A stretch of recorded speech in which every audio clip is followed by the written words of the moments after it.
கூப்பிடுறேன்டா. கூப்பிடு கூப்பிடு. ஆண்டாளுக்கு பெருமாள் துணை, பார்வதிக்கு சிவனார் துணை,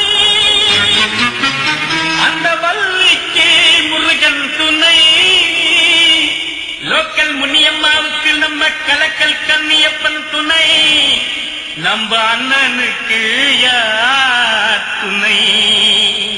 கரெக்டா பாருங்கண்ணா.